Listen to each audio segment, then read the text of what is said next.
starting at the bottom of 41b1, Tanu Rabbanan on the right hand column in the art scroll. Tanu Rabbanan Ochel Kazayis Nomi Boyd Yoy.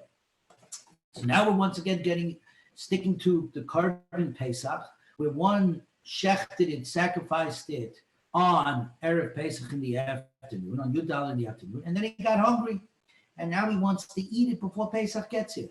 So what's going on? So the Gemara.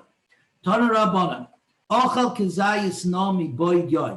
If one ate a sheer kazayis, an olive vine of partially roasted meat of the Korban Pesach, while the Boyd Yoy, it was still the day of the 14th of Nisan before Pesach came in. Remember, and the mitzvah to eat it is obviously on the night of Pesach, the Seder night. This Zoktis Mandiyama, Potter, he's Potter, he has not violated any biblical prohibition because the mitzvah starts at night. Zokti Gemara, however, Kazayis no mechashecha, if he ate a shia kazayis of partially roasted meat after dark, that means when the mitzvah of Korban Pesach now is in existence. The mitzvah of Korban Pesach starts when it becomes nighttime of the 15th. So even now, once again, it was partially roasted, which you're not allowed to have. You're not allowed to eat partially roasted Korban Pesach. It needs to be completely tzli-esh, completely roasted. Nonetheless, if according to the Zman Diyama, on the afternoon of Pesach, if you ate it, since it wasn't actually a Korban Pesach, that's meaning the Korban Pesach regarding its eating chiyuv, regarding the mitzvah to eat the Korban Pesach didn't yet exist. So if you eat it, you weren't over on anything, even though it's partially roasted. But if it's nighttime, now the mitzvah exists, which means now you have to eat it roasted. So if you eat it only partially roasted, you chayiv, meaning you get malchus. But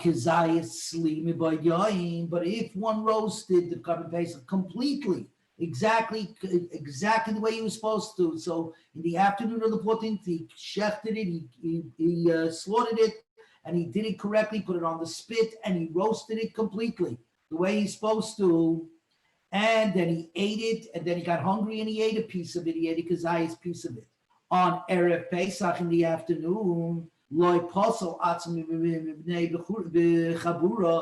he does not disqualify himself from eating together with his chabura at night. Again, as we said before, that you shech the behema, you shech the Korban Pesach with a group, with a bunch of partners who have to sign on together as a group, and that same group has to then go ahead and eat the Pesach together, Pesach by night. So if he went ahead and he happened to grab himself a piece of the meat in the afternoon of the 14th, I might have said, oops, he screwed up because he didn't eat it together with everybody else.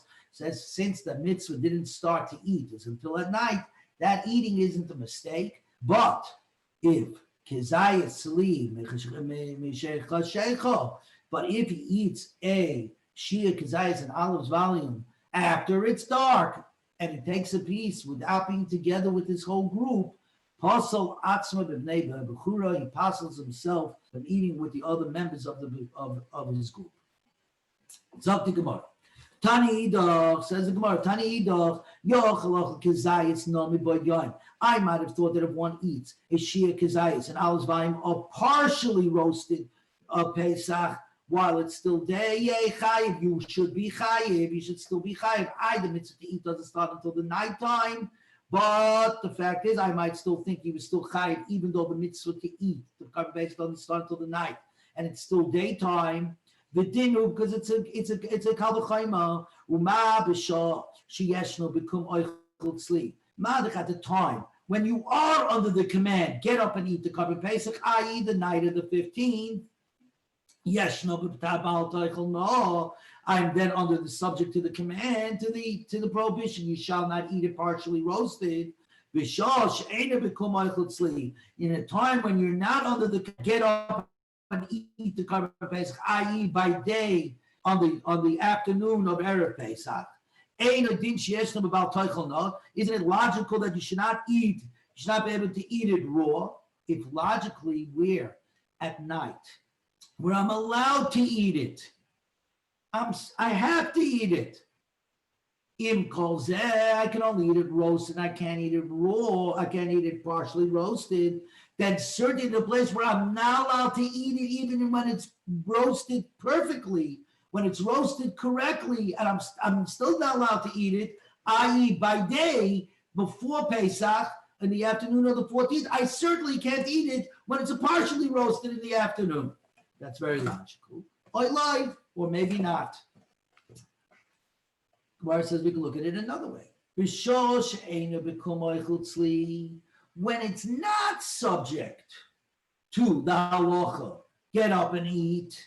Okay, when it get up and eat, get up and eat the Karban Pesach roasted. Yes, no. Then I would say that he is subject. He is subject to the command, you shall not eat it partially roasted. But in the case where it's ready, where he is under the commandment to get up and eat the Karban Pesach, i.e. by night, then he's not, there is no prohibition of eating it partially roasted. In other words, when I'm not allowed to eat the Karban Pesach, which is to say after I slaughtered it, but before Pesach comes, in the afternoon of the 14th of Erev Pesach, when I'm not allowed to eat it, even roasted, so certainly I'm not allowed to eat it. I'm not allowed to eat it even when it's partially roasted. But when I'm allowed to eat it, when the trigger happens and the nighttime arrives, it's not a Pesach, now I'm allowed to eat the Pesach. I should say, okay, now I'm allowed to eat the Pesach. I can eat it raw roasted. I can eat it partially roasted. And the whole Issa Minat Torah is only what? I mean, it's through logic. Is only what? Erev Pesach. Says the Gemara. And you should not wonder, right? You have an Isser. What do you call it? How can you lift the Isser? Oh, partially roasted by the time it gets to the nighttime. Because look, fully roasted Pesach is usher to eat, is forbidden to be eaten in the afternoon of the 14th. That prohibition is lifted when nighttime comes, and now we say, please go eat the Karban Pesach roasted. So the same logic. You're not allowed to eat it partially roasted. Once I'm allowed to eat it, it was lifted completely, and even partially roasted, I'm allowed to eat. So therefore, the Gemara says you can look at this logically from two different points of view. Therefore, the Torah comes and is very, very clear about what it wants. Talmud loima al toichlu mimenu no, you shall not eat it partially roasted, umevashal mevushal b'mayim, or boiled at all in water, ki im tzliesh, only roasted over fire. She'ain talmud loima ki im tzliesh. Now, there's no reason to say only roasted over a fire, because by clearly saying you shall not eat it partially roasted and you shall not eat it boiled, you're clearly telling us, I want you to eat it roasted over a fire. What else are we talking about? So therefore, why did the Torah go out of its way to finish the pasuk to tell us only to eat it roasted over a fire? To tell you, at the time when you are subject to the side, get up and eat the Karban Pesach, to the commandment of the mitzvah of get up and eat the Karban Pesach. Yes, no. At that same time at night, you are under the prohibition, you shall not eat it partially roasted. But in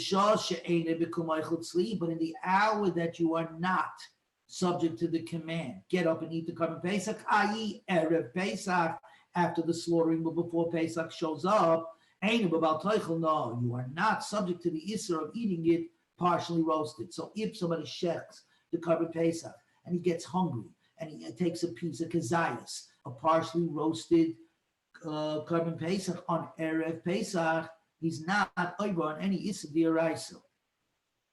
But Rebbe says, Ekrani Boshal. It would have been enough for me for the pasuk to say, no, you should not eat it partially roasted, or boiled in water. If it had only said boshal, boiling, Talmud loima mevushal. Why does it say ubashal mevushal? Boiling, boiled in water. What's the double lashon of boiling? Boiled in water. Shiyachol. And the reason for it is because I might have thought, I might have thought that the Pesach had one boiled it after nightfall. If one boiled it after night and one boiled it come to Pesach after Chashech, after it got dark, it's also Bishulai. How do I know that if somebody boils the Korban Pesach on Yudalid, on the afternoon of Erev Pesach, that it's also Aser, that even though it's not Pesach yet, you still cannot boil the Korban Pesach after it's been slaughtered in the seventh hour. Talmud loima bashal mevushal b'kol makan. Bashal, boiling, boiled in any circumstance. You cannot boil the Korban Pesach. And once you slaughter the Korban Pesach, it has a name of Korban Pesach. It's called the sacrificial Pesach. The eating part of it doesn't start until the nighttime. That's got nothing to do with it. Once it's got the name Pesach, you cannot boil it. Zok Gemara, but wait a minute. But this boiling boiled, it should not be boiled at all. Apkid Rebbe already used it, not for what he just learned it right now, that even on Erev Pesach, you cannot boil the Korban Pesach.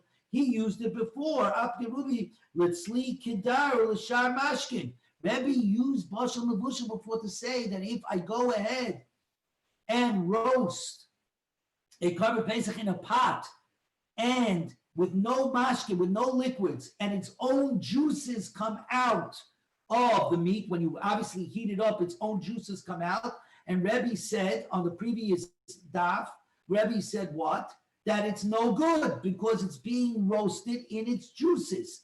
And all juices, you cannot roast the Korban Pesach in any juices, whether it's the 7 mashkins that are machshir, something to be made, to make something susceptible to be mekabel tuma, or may paris, or the fruit, the juices, the liquids of fruits, regardless, and even its own liquids. Even its own liquids, as we learned, we said that's no good. Its own juices come out, and they gather in the pot. They don't run off because they're in a pot. By definition, it's no good. It's no good. Right? So Zok Gemara, right? That's what he learns it for. So how could you tell me now that he's using the same exact words, Bashal Mevushal, boiling, boiled, that he's coming to teach us that also that on Erev Pesach, after you shechted it and it gets a name of Korban Pesach, of the sacrificial Pesach, that you cannot boil it even when it's not yet the night of Pesach, when the chiyuv of eating it comes. Ibn Cain says, I'll tell you what, Le Makra, or bashal, boiling, or mevushal, or boiled. My bashal mevushal. Why boiled, present and past? It's coming to teach us. It's like the Gemara on 41b3. Shma mina tarte. It's coming to teach both halachas. One, the halacha that it cannot be boiled in any kind of liquids, even its own liquids. And number 2, that it cannot be boiled at any time, even before the actual chiyuv comes of eating Pesach. That means even on Erev Pesach, it cannot be boiled. This one is just the opposite. If one eats roasted meat, that means you did it correctly. You roasted the Korban Pesach on Erev Pesach, getting it ready for the nighttime, and it's perfectly roasted, and it's not yet the chiyuv to eat Korban Pesach, but you got hungry, so you grabbed up a kazayas piece of the meat. This brisa says no, you chayiv from malchus if you eat it erev Pesach.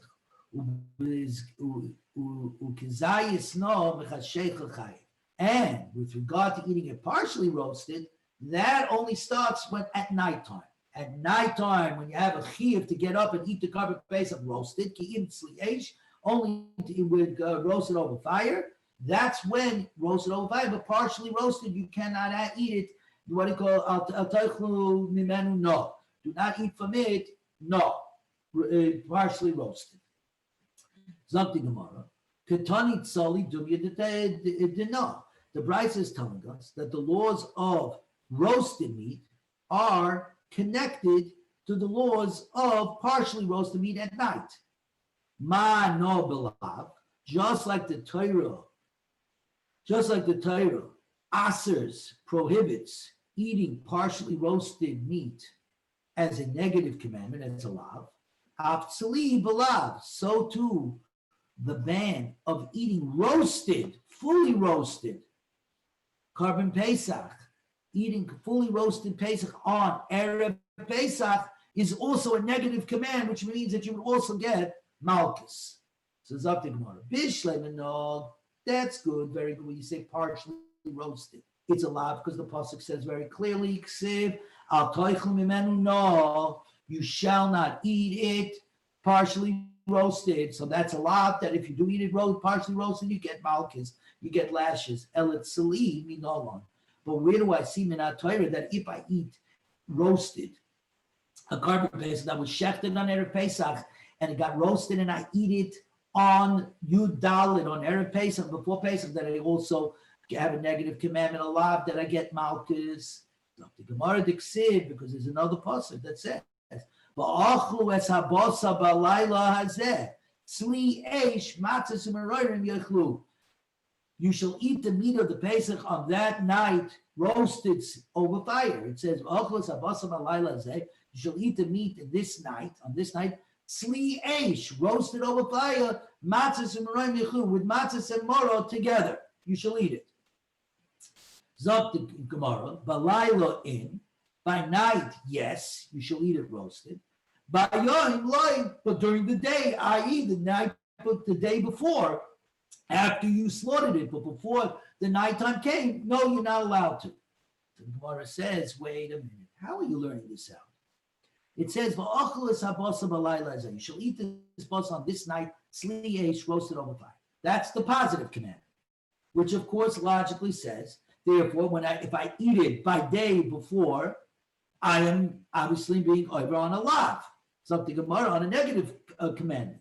But then we run into a yisoid, a foundational law.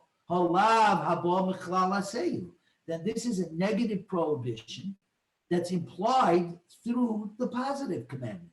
The positive commandment is the positive mitzvah say. The positive commandment is you shall eat the meat of the confess on this night over a fire, roasted over a fire. And we said this night is the positive commandment, meaning if I eat it by day, I'm obviously being over on a negative commandment. So it is a lav that is derived from a positive commandment. And any prohibition that is derived through the words of a positive commandment, asay is treated like an asay. Is treated like a positive commandment, meaning, and positive commandments do not get lashes, do not get malchus. Lav haba miklal asay, a negative commandment that is derived, that is through the implication of the words of the asay, we say, since it says it this way, I must mean the other way is a negative commandment. That is something that's derived directly from a positive commandment. So lav haba miklal asay is treated as an asay. It is an asay, it doesn't get malchus. So something Gemara, Rav Chisda says Rav Chisda, and now we're on Shabbos' daf, Membeis Amid Aleph 42a1. The Tana of this is Rabbi Yehudi. He's Rabbi Yehuda.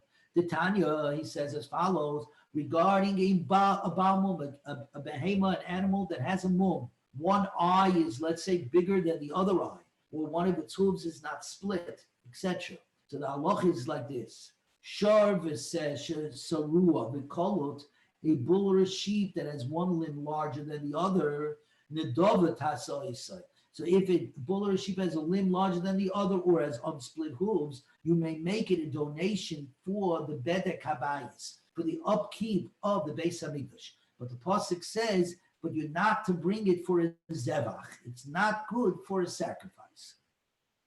The pasuk says over here, nedova tasa oisai.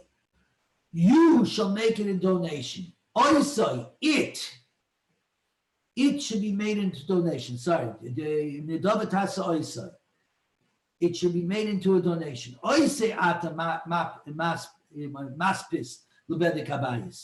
That only it, the blemished animal, the animal with the eye that's too big, or unsplit hooves, that you can go ahead and be mekadesh. You can concentrate through the upkeep of the Beis Hamikdash for the bedek habayis. But you're not allowed to take perfectly good animals which do not have a blemish, do not have a mum. Those you are not to be mekadesh for use for the upkeep of the Beis Hamikdash, for the upkeep of the bedek habayis. And you should only use it for what? You should only use those for zevach, for sacrifices. Mikan Omru, from here you can infer, Kol HaMapsis B'Tamim and Lebedek HaBayis, anybody who does Mekadesh, concentrate to unblemished animals, not for sacrifices, but does it for Bedek HaBayis, for the upkeep of the Beis HaMikdash, Oiver Ba'aseh is therefore transgresses a mitzvah saseh min HaTorah, a positive commandment of Torah. Ein li ela ba'aseh, I know that he only transgressed a positive commandment. How do I know that he was over also on a negative commandment? Talmud loymar, because the pasuk that talks about this, Sharva says, a bull or a sheep that has an eye too big or has an unsplit hooves, starts off with the famous words that we have all over the place. Hashem spoke to Moshe Lamar saying, Limaira kol parsha kula, which comes to teach for this entire parsha, sheyehei b'loisa, say that it should be covered by a loisa, say by a negative commandment. Divi Rabbi Yehuda, Amalei Rabbi Labakapara, my master. Where is this from? Vayidabel Hashem Lamar. Where do you see that there is a negative commandment attached, overlaying this entire parsha? Amalei Diksiv Lamar. If you look at it, it's spelled Lamed Aleph, which means Loi, no, and Aleph Mem Reish means Omar, say. So it says like this, for it says, Diksiv Lema, Loi Nema B'Devarim. No is said with regard to the following words, the following matters. They Rav Amri, the Talmidim of the yeshiva said as follows, Lav Omer, tell the people that there is a negative commandment, that there is a lav, a loisa, say, involved over here within this parsha. So the fact that it says that a blemished animal should be brought to the bedek habayis, but not brought as a zevach, that means a blemish should only be brought for the bedek habayis, and only tamimim, non-blemish, should be brought for a zevach. So if a tamid, if something that is tamimim, if a unblemished animal is brought for the bedek habayis, for the upkeep of the temple, you're over also on a lav. Something Gemara Vayter. May tashmisha shel nachta.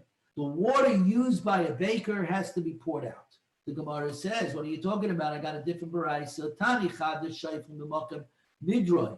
The water of the baker should be poured out on an incline so that the water should run down and shall not collect. V'ein shayfim b'makam ha'esh bayrin. And you shall not pour it out in a place that is uneven. In other words, it has cracks where the water could gather, the water can collect, because somebody might come to use this water, and since this water has the dough from the fingers of the baker, right, it could have become chametz, and we run into a problem. But Tanya Idach and the other brayta says, and you're allowed to pour out the baker's water even in an uneven place where the water could collect. Like Kasha says the Gemara in the Fishin, the first brayta that says you shall not pour it out in a place where the water could collect is where there's a lot of water. It's a big pot of water. The kavui, because then it collects. The Fishin, the one that says you don't have to worry about it. The light kavui, there was only a little bit of water, so that when it was poured even into an uneven place where the water could collect, it won't. It'll get seeped into the ground, and it's not a problem. Rabbi Yehuda says, a woman should only need, he said this is only need the dough of matzah, only with water that was kept, mayim shelanu, which really means my water. Okay, only means that a woman should need the one only with water that should be kept overnight, because The water in Chodesh Nisan is at the end of the winter time. The Gemara in many places says that during the winter, the water underground, because of the angle of the sun, the water underground gets warmer. So in fact, when they pulled out the water from the well in Chodesh Nisan, the water was warm. And since warm water, specifically lukewarm water, by definition is the fastest leavening agent, right? So they would wait overnight, i.e. 12 hours, to let it cool off before they started using that water to bake things for Pesach. Now the problem was, Ramasna taught this halacha Rabbi Yehuda of Mayim Shalom, you should keep the water overnight for 12 hours. He taught it in Papunya. The problem was he used the words Mayim Shalom, so they translate my water. So what did everybody do? And next day, everybody brought their pitchers. They went to Rav Masna. Give us water. Yesterday you gave a shear. You should only use Mayim Shalom, my water. So then you have to turn around and you have to explain it. Amalei, I know, but Mayim the base. I meant water that was kept overnight, right? And then he had to explain. And here, of course, you learn that don't take for granted that people understand what you're saying. Sometimes take the extra minute or two to explain words that you think everybody knows. Everybody knows what Mayim Shalom means. Mayim, it needs to be kept overnight. When people will take it exactly the way it sounds, Mayim Shalom, my water, and then the people who are not as learned are going to listen and they're going to do what they do, and they're going to come to you for water. Darish Rava, Isha lo tolish b'chama. A woman should not knead the dough in the sun, for the heat of the sun heats up the dough, and not with water that was heated up in the sun. Even though those are not under fire and all that, we're still worried about chametz. That's the bigger issue. It says the Gemara,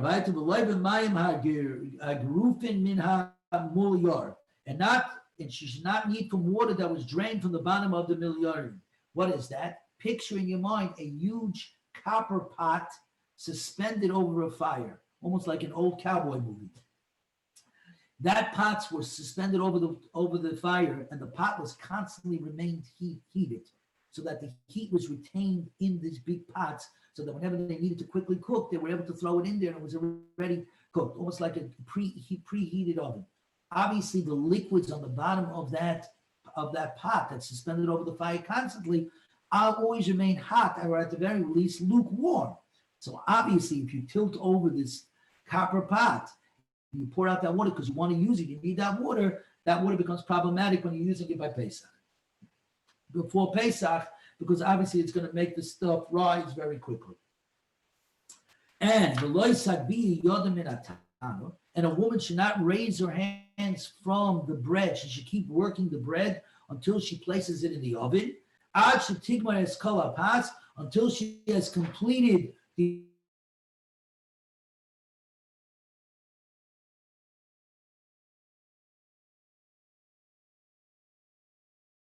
you work at the dough, the less chance it gets to rise. So for an example, by the menachos, by the flour and the kneading of the flour by the menachos, by the grain offerings, which we said are not allowed to become chametz, they went ahead and they rubbed it 300 times and pounded it 500 times to make sure that it did not really worked it out. And the pounding of it, or what we said before, when the dough is under. Oh, I just think I got lost. One second. Come out of this.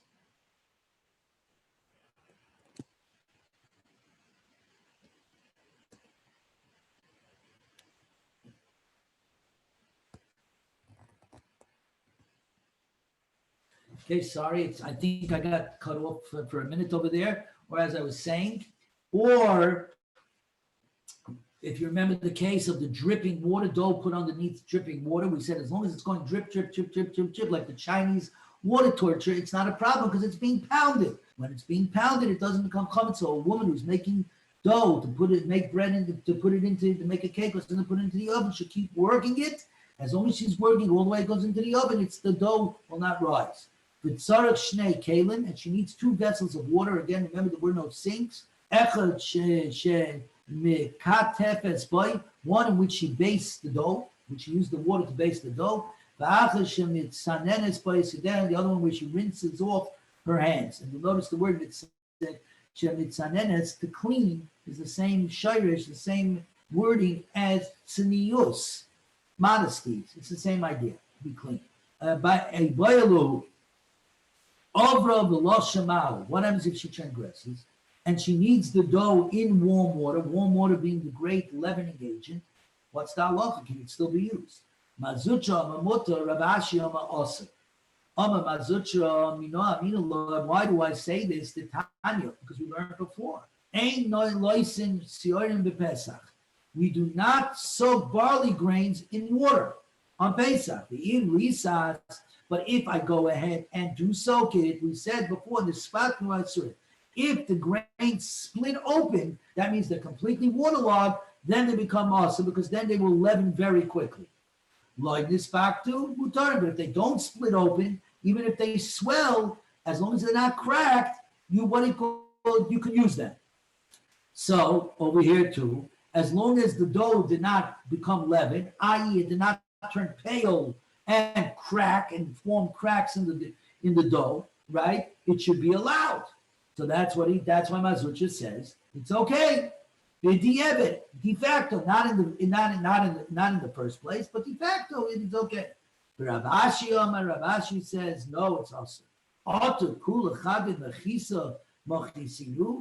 all gezeres derabanan and rabbinic prohibitions all woven from the same weave, from the same cloth? No. In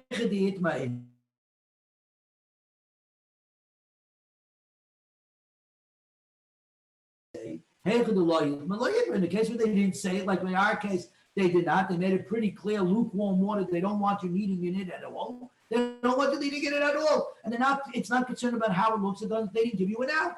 That's it. So it's not a standard through. Each one is a law within itself. Where it says,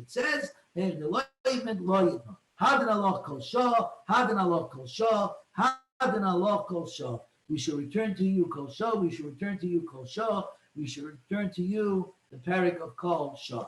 Baruch Hashem, we just completed the first volume of the Pesachim in the art school. We now go to the new parak. We're going to the third parak, the Elu Oivin. And so now we're going again regarding Pesach. Mishnah starts like this. The Elu Oivin bePesach. And for owning these things that we're about to talk about on Pesach, Zakrashi, you're over on Bal Yeroeh, Bal Yimotze. You will be over and you shall not see, you shall not find. And we're going with the Pasuk Pshat according to Rashi. The Tosfos already has a little different explanation about this whole mission, but we're going to stick with this explanation right here. The Elu Oivin bePesach. These are the stuff that if they're carried over onto Pesach, you're over about your roy about Yimotze, you shall not see, you shall not find. You shall not find, you shall not see. Chukah Chabavli, Babylonian kulach, which was a chometz stika, a moldy bread chometz stika sort of dip that was mostly made with vinegar and salt. The Secher Amodi, beer from Midian's beer, which is like our beers, which were made out of barley. The beers of Eretz Yisrael were mostly made out of dates. That's why it does, when it talks about beer here, it only talks about Hamodi from Midian, which were made out of barley. The Chometz Adoimi and Edom's vinegar, which, as we're going to see, the Gemara is going to explain, is strong vinegar. The Zisam HaMitzri, okay, and the Zisam HaMitzri, and the Zisam of a Mitzri, and the Gemara is going to explain all this. Now, these few cases are known as tarufos. They're mixtures. There's stuff in it within the mixture that become problematic vis-a-vis chametz. The rest of the stuff of this is going to become chametz noksha. Not the best of chametz, meaning not exactly chametz, but it's a little too close. It's a little too close to chametz, and that becomes a problem. So the Gemara, the Mishnah goes further. V'zaymin shel tzaboyim, and dyer's zaymim, broths. Again, the Gemara is going to explain what this is. V'amilon shel hatabachim, and the cooks amilon. See what that is. V'koilin shel savarim, shel soifrim, and scribes paste. Again, the Gemara is going to explain this. Rabbi Eliezer oima af tachshite noshim, even women's cosmetics. Those are also problematic on Pesach. Zeh klal. Anything that's from a species of grain that has leaven, that you got a problem, that could be that it has leaven. Hareze oiva b'Pesach, you're over on it for having a Pesach. They're not edible. That's the point.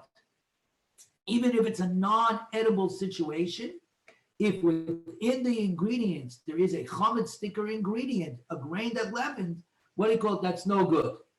Harei elu b'hazara. These are under the hazara of the biblical prohibition of the lav of bal yirah b'yimotzeh, and that you should ve'ein behem b'shum karis, but there is no karis as opposed to the bal yirah b'yimotzeh. The einish is karis regarding chametz. These do not. Because Bal Yirah B'Yimotzeh is only regarding those things, the chorus portion of it. The death penalty, the incision part of it is only regarding those things that are edible, have to do b'negeya achila, the eating. These are obviously not things that are eaten. The things that we're talking about in the Mishnah that are not eaten. And if they're not eaten, even though there's a chametz component in it, and it's usher, but you only get a lav, you don't get kars. So that's the Gemara. Tanu Rabbanan, Shloisha Devarim Nema B'Chutach Hababli. 3 health-related things are said regarding Chutach Hababli. The Babylonian Chutach. Mitam Teim Es Alev. It clogs up the heart. Umisame Es Einayim, and blinds the eyes. Umachish Es Aguf, and weakens the body. V'taver Es Alev Mishum Nasvoy Se Dechalbo. It clogs up the heart because of the whey that it contains. It contains the byproduct of the milk that's put into it. It's a milchiger thing, kutach. It's got vinegar, salt, it's got milk in there, whatever it is, and moldy bread. Because of the salt in it, salt content, it gets on the hands of the person eating the kutach, and when a person puts those hands to his eyes, the salt gets into the eyes, damaging the eyes.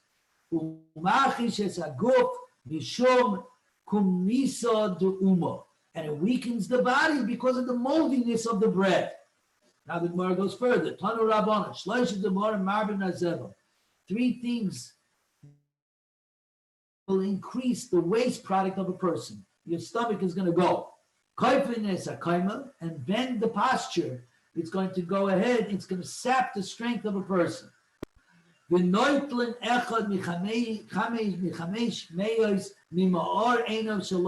to remove 1/500 of a person's sight. Elohim, pas kibar, coarse bread, whole wheat bread, grain bread. In other words, says the Gemara, white bread is better for you. V'sachad chadash, and fresh beer, because it has too much barley. V'yarek chai, and raw vegetables in excess. Eat it in excess. The Gemara later is going to say that if it's eaten regularly, it's not a problem. But excess, we're always talking about in excess.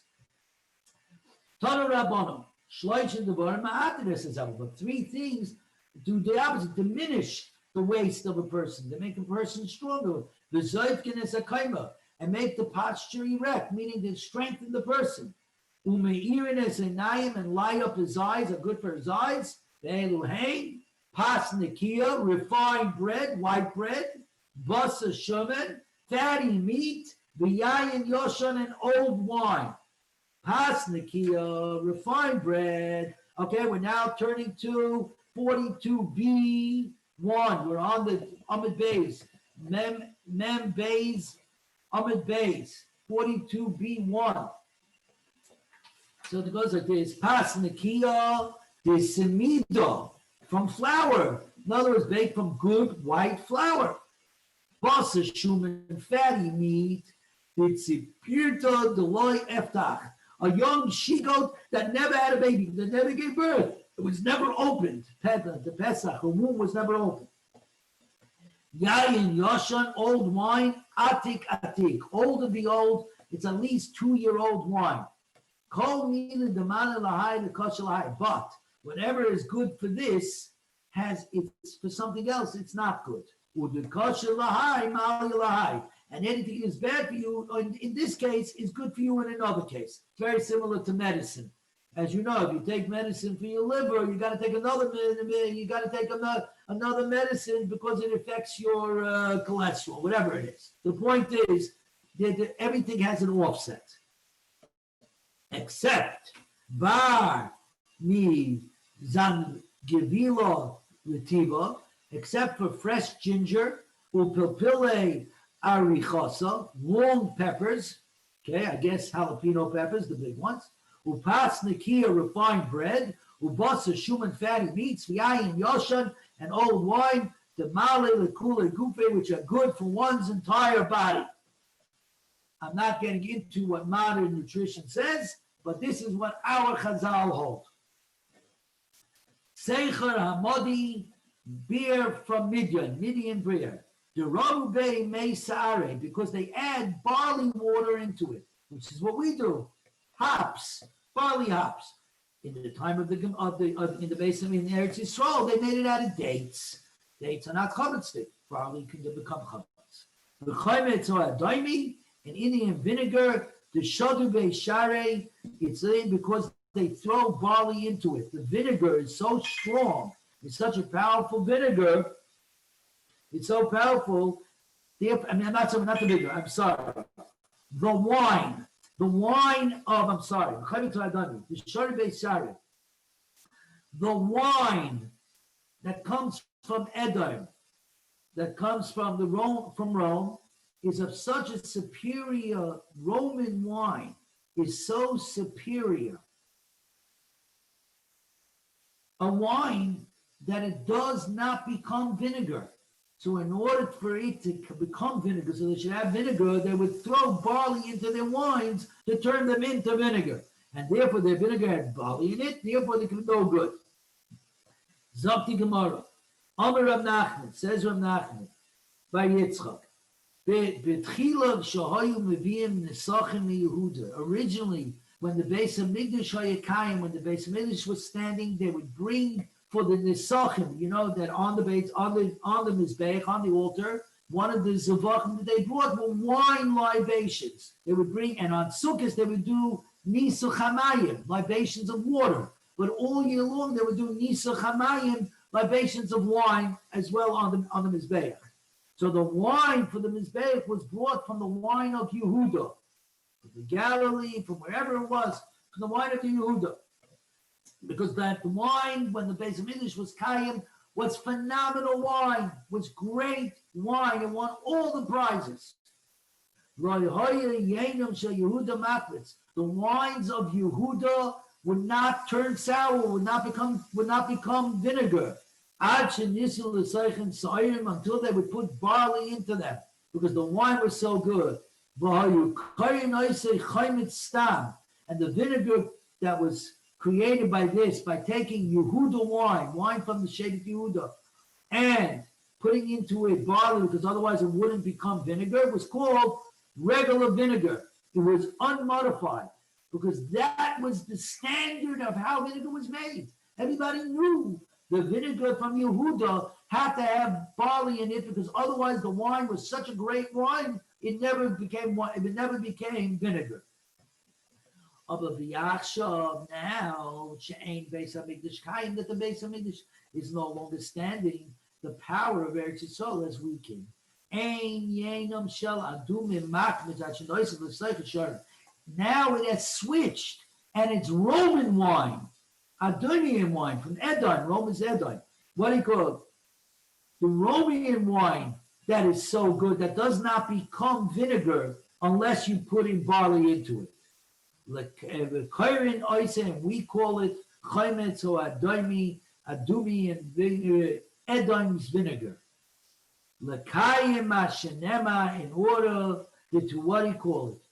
To record this phenomenon. When the Beis HaMikdash was Kayim, the wine of Eretz Yisrael was so great that it didn't turn into vinegar. And now Edom's wine doesn't turn into vinegar. The Kayim Hashnema, Imola Hacharova, I will be filled from the desolate one. This teaches us. The desolate one is always Rome. Imola Zu Charva Zu. If this one is full, the other one is desolate. Imola Zu Charva Zu. And if this one is full, this one is desolate. There's a scale. When Esav is up, Yisrael is down. When Yisrael is up, Esav is down. Rav Nachman bar Yitzchak Omar Mehocha Umeloim Meloim Yemotz. And the one kingdom will be stronger than the other kingdom. It's a fact of life. That's the way it is. That's a pasuk. That's the pasuk in Sefer Bereshis when Rivka was complaining about the twins inside her. She didn't know that she had twins, and she went to ask about it. And they said, "You have twins, Umaloi Maloi Yemites, and one kingdom will be stronger than the other kingdom." That was Yaakov and Esav, which is to say that when one is up, the other one will be down, and vice versa. And the history of the last 2,500 years of the world, since of the true advent of Rome, and even really before that, Greece, which is part of Edom as well, speaks volumes to this idea. Zok Gemara, Tanya, Amar Rabbi Yehuda. In Yehuda, which is Judea and Samaria, in Judea. Okay? Yehuda, that if one bought vinegar from an Am Haaretz, you didn't have to go ahead and separate out the tithes. We learned before that when you bought things from an Am Haaretz, it was demai.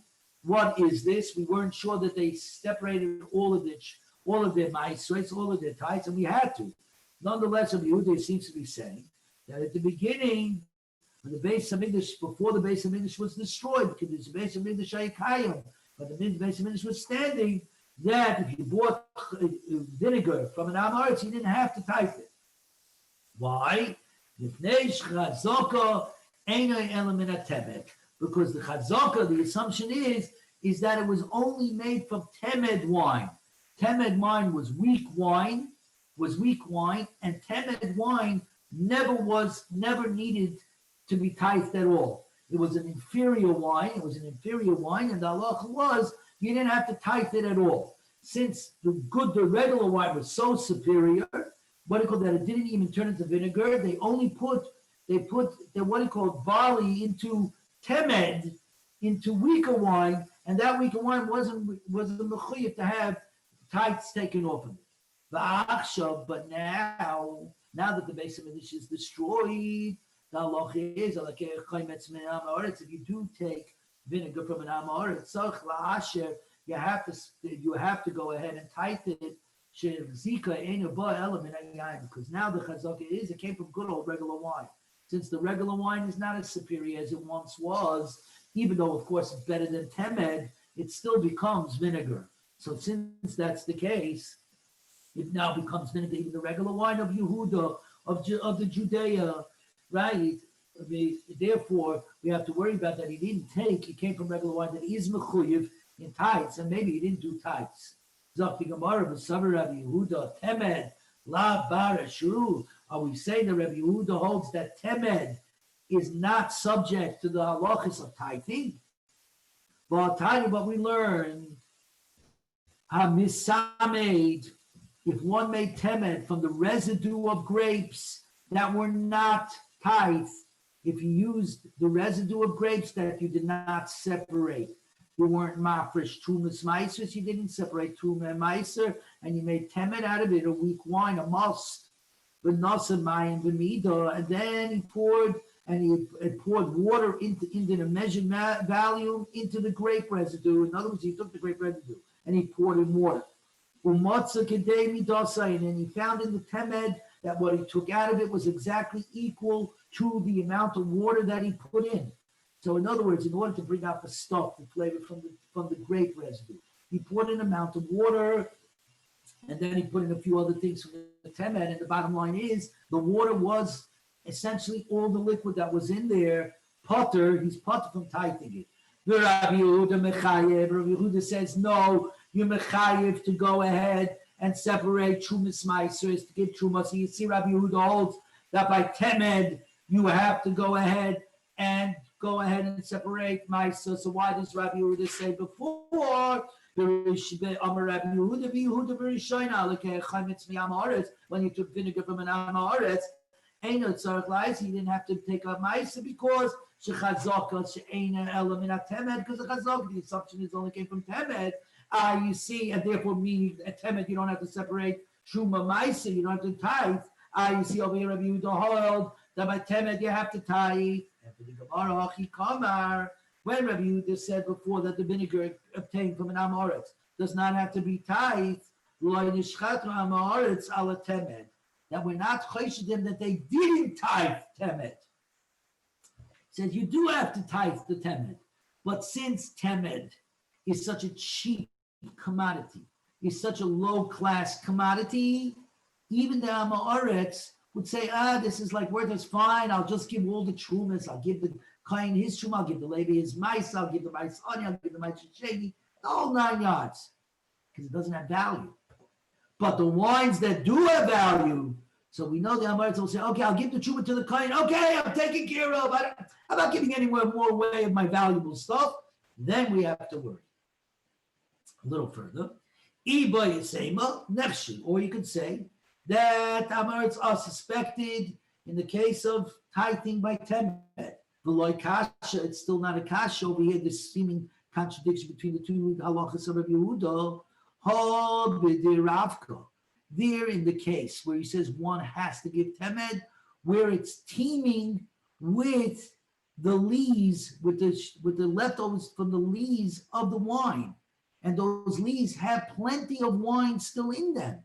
So because the portion of the wine was enough in the temed from the residue of the lees of the wine, there was enough in there that he said that has to be, you have to give Trumas Meiser from that, and that we can't trust the Amoritz that he did it. In the case where he said we're not chayshid, we don't got to worry about it.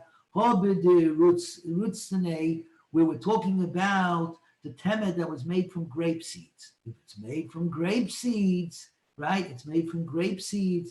That doesn't impart much and all that. And that's pure temed, and that's not required to do. That's not required to tithe. Zok Gemara weiter. The zeisam ha-mitzri and the zeisam of Mitzri. My zeisam ha-mitzri. What is the Egyptian zeisam? Tani Rabbi Yosef tiltu sare. It's a drink prepared with 1/3 barley flour.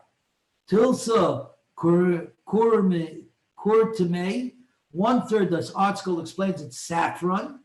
Vitalsa milcha, and 1/3 salt.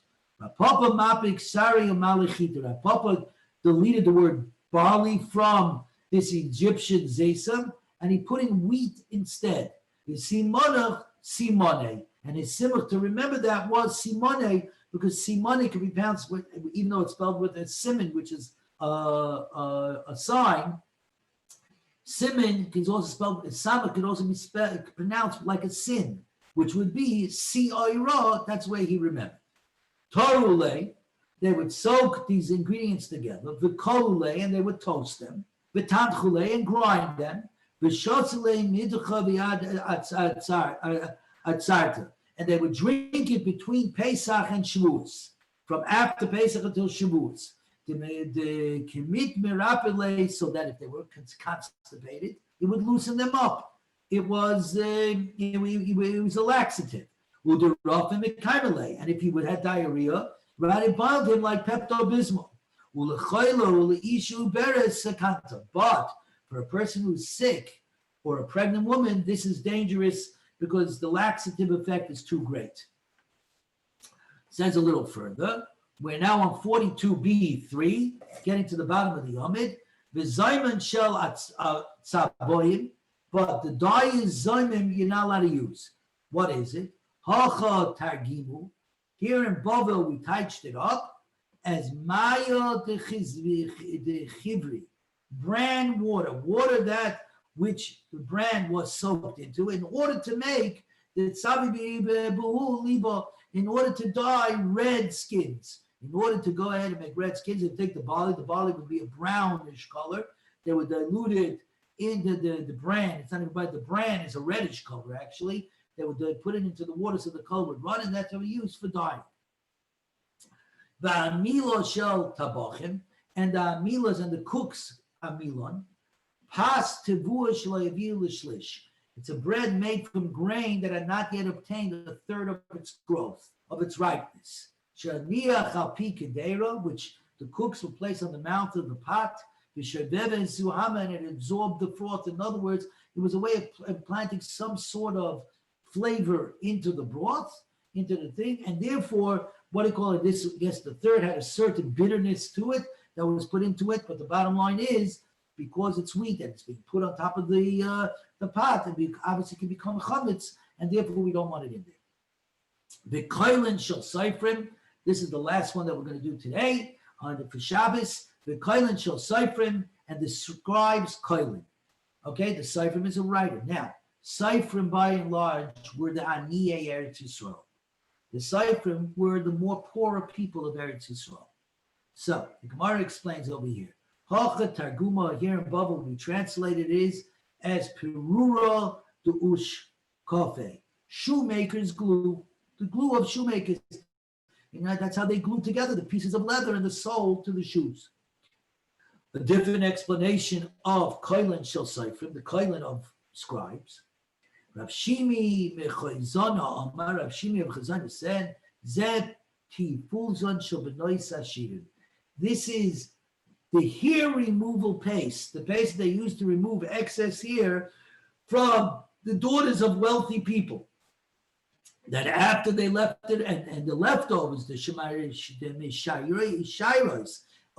leftovers at the bottom of the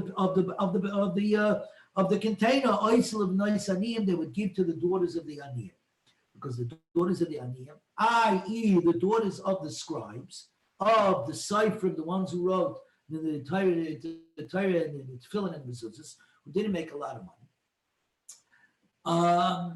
Their daughters obviously could not afford this paste, this hair removing paste, which was expensive. So the leftovers from the rich people, the rich girls would give it over to the poor girls to be used. Aini is that true?